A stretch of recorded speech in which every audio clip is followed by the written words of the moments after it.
kasus penyekapan dan penganiayaan seorang laki-laki yang menganiaya pacarnya ya, menyekap selama 3 tahun, kemudian dianiaya sampai cacat, itu ya, cacat untuk seumur hidup kali ya. Parah kondisinya, betul-betul parah sekali.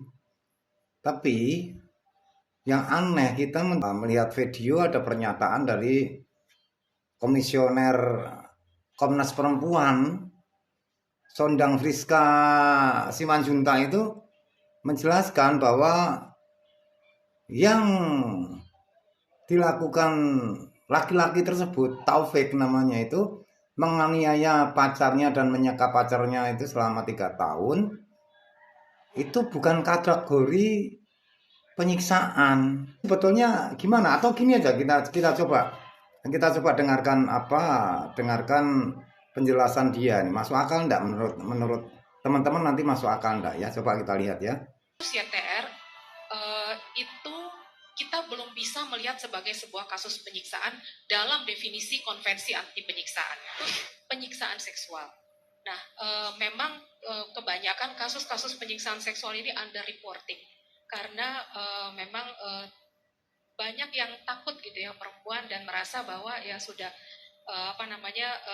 ketika mereka melaporkan belum tentu juga ditanggapi dengan baik.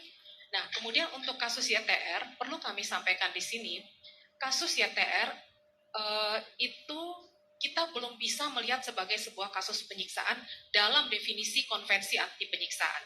Dalam konvensi anti penyiksaan, dia mensyaratkan bahwa perbuatan tersebut ditujukan untuk menimbulkan severe pain, kesakitan yang sangat luar biasa, untuk mendapatkan tujuan tertentu. Tujuan itu adalah misalnya mendapatkan pengakuan atau untuk diskriminasi, dan ada keterlibatan negara. Dalam kasus YTR, kita sudah melihat bahwa memang ada tindakan yang menimbulkan severe pain.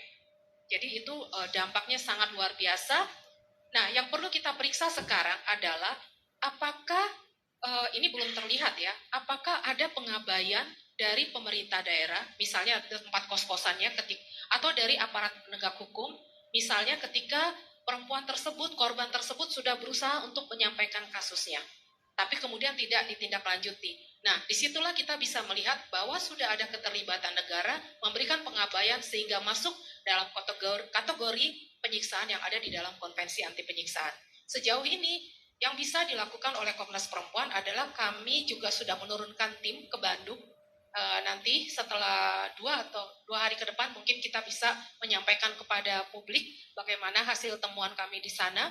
Tetapi saat ini yang bisa kita lihat dari kasus YTR adalah memang terjadi sebuah penganiayaan berat yang terencana, di mana penganiayaan tersebut dilakukan dalam waktu secara terus-menerus dan menimbulkan dampak yang berat, bahkan sampai ke disabilitas. Jadi begitu ya pernyataannya.